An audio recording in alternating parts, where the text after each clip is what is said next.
been now running for several years Class T, which has proven to be quite an expensive class, even for the manufacturers.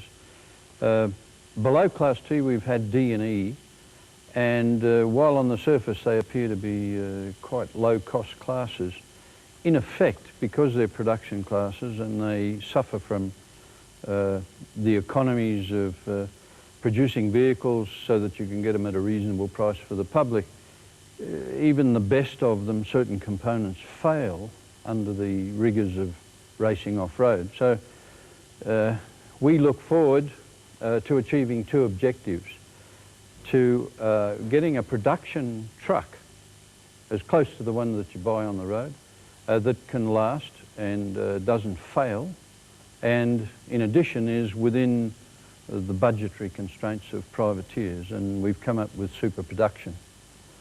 Super production, when we designed the super production class, we come up with the fact that there are certain components that are a little bit weak on the production vehicles, particularly for off-road racing, and we've searched for a suitable common component to substitute for the components that break.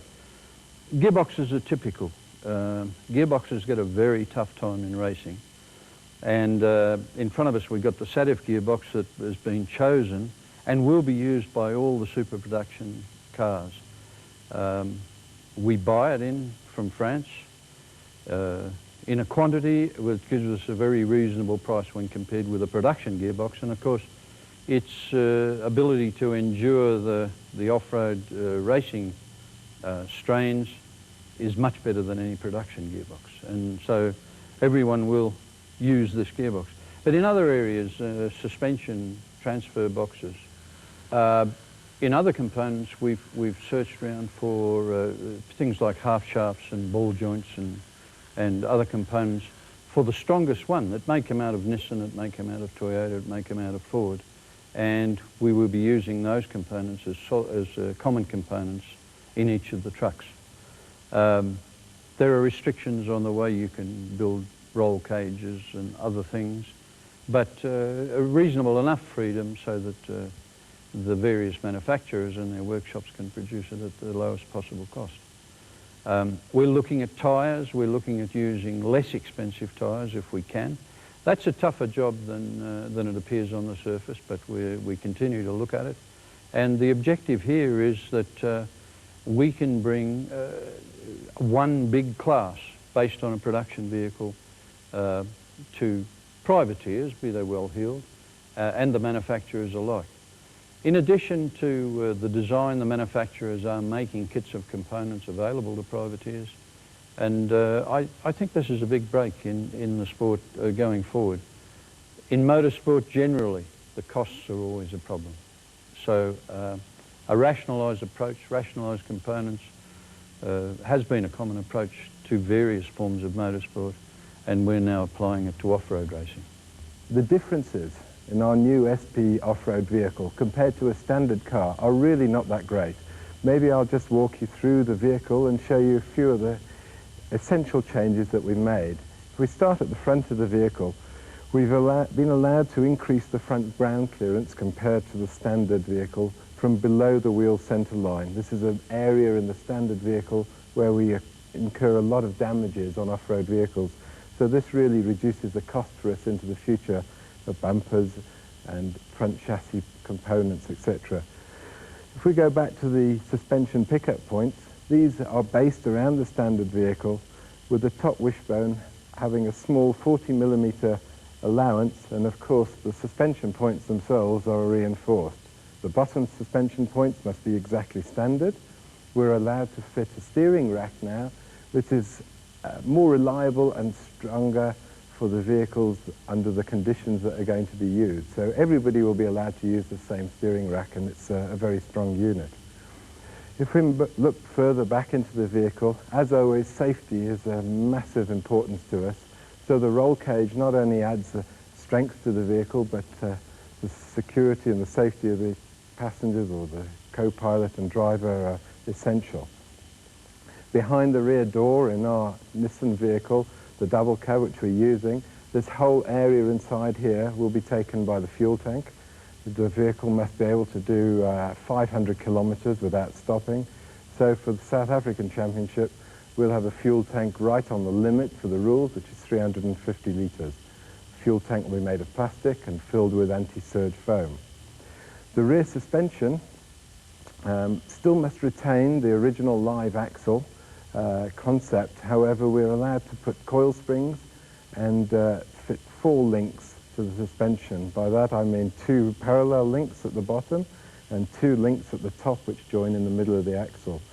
These links, or the dimensions of the links, will be the same for every competitor, so there's no great advantage. The reason we've changed to a 4-link rear suspension with coil springs is to make it the same for everybody and cheap in the long run. So a privateer can literally buy a set of coil springs and dampers for off-road racing, and they should last him almost the life of the vehicle. And that's a good economy of scale for us. The back here we have the provision to fit an anti-roll bar, and of course 3 spare wheels will fit on top of the anti-roll bar. But the vehicle from outside will look the same as a Nissan hardbody. The rear quarter panels will be glass fibre, which is within the rules, which are also reasonably priced to be replaced, and it'll look the same as the standard vehicle. The concept of the super production vehicle, as you see it here, is really one that any well-engineered privateer team can do, or any individual with good resources, good fabrication skills and welding machines. It is possible to do. So we're looking forward to the vehicle and the concept, and of course with the engine now being in the standard position according to the rules at the front of the vehicle, that allows us to have easy access to the engine, and of course the vehicle looks standard. Inside the passenger compartment, the only changes from a standard vehicle that you're going to see are the transmission tunnel, which gives clearance to the new gearbox, and the dashboard and a few carbon panels to hold switches. But other than that, the inside of the cockpit will really remain standard. Within the regulations, we're allowed to use an engine produced anywhere in the world which is fitted into a 1-ton pickup. We've chosen the 4-litre V6 4-valve engine, the VQ series of engine, which has been so successful in our off-road vehicles in the past. The restrictor will remain in place for all competitors, and that's 35 millimeters if you have 4 valves per cylinder in this class, and 39 millimeters if you only have 2 valves.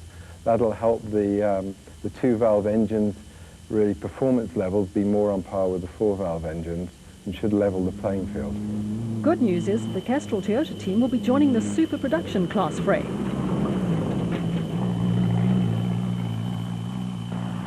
We plan to have 2 super production Hilux bakkies running by Desert Race. The first 2 events we will do with the current Hiluxes from last year. We've rebuilt them especially now for the start of the season. And then as soon as we come back from the first rally in Natal next week, we will start working on the super production Hiluxes. As you can see behind me, there's nothing done. We have a bare chassis here. But then it's going to be 24 hours a day for quite a while to get this up and running. We have to design it from scratch. We've done some basic homework. Nissan has done the front suspension, which is common for everybody. Then we have to fit the common SADF gearbox, which is the same for everybody. And after that we have to put it together and make it work. Sounds easy, but it's going to take some work. I think super production is very positive for off-road racing. The one-make system seems to work very well. We find that now building the new rally cars, where you, if you buy, I almost want to say buy in bulk, the expensive components like gearboxes, diffs and those things, that you get it in for a lot cheaper. And then with the big cost saving is you don't have to test and develop everything because it's a one-make system. What you have is what you run. And there are huge cost savings in that. So I think this series is going to work well from a budgetary point of view. They will be quite close, they will be evenly matched, so competition will be within seconds. I think the Off-Road Commission will have to invest in new clocks to do timing properly, so close I think it will be. And then it will also be able to go down to privateers after the first year. We will sell bakkies, we will build kits, which I think will be quite affordable, And I see that the future for super production will be full of new buckies, yes. Team Ford Racing is expected to field 2 Ford Rangers in the new super production class.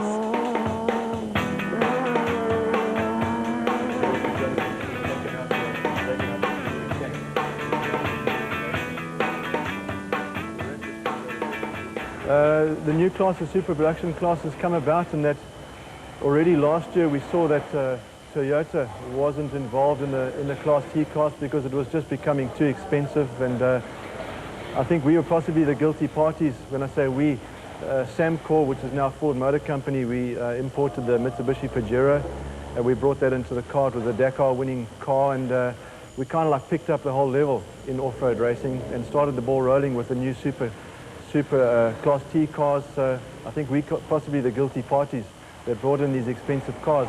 But in saying that, it's been fantastic for off-road racing. We've seen this huge excitement. We've never seen cars this fast, same as the Dakar type cars. It's really been exciting and exhilarating. So while it's been expensive, I think it's been fantastic for the sport. It really has.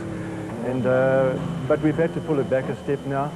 Toyota, ourselves and Nissan got together about halfway through last year, and we just said that it was becoming too expensive what we were going to do. So we sat around the table and decided to develop this new super production class, which we're implementing. It'll only start off in June, hopefully in June at the Toyota 1000 Desert Race, because it coincides with Toyota's launch of their new Hilux. It helps ourselves and Nissan. It gives us all a bit of time to produce the new car. A totally locally developed car.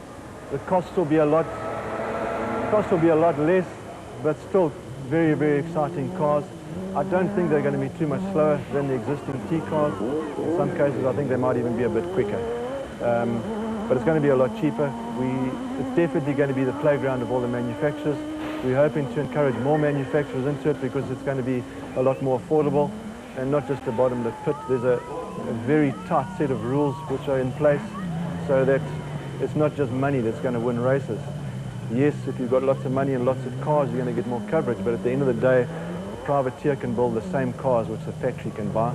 All 3 factories have assured privateers that there will be support from them to enable privateers to get into this class, and we see this as the new big class of off-road racing.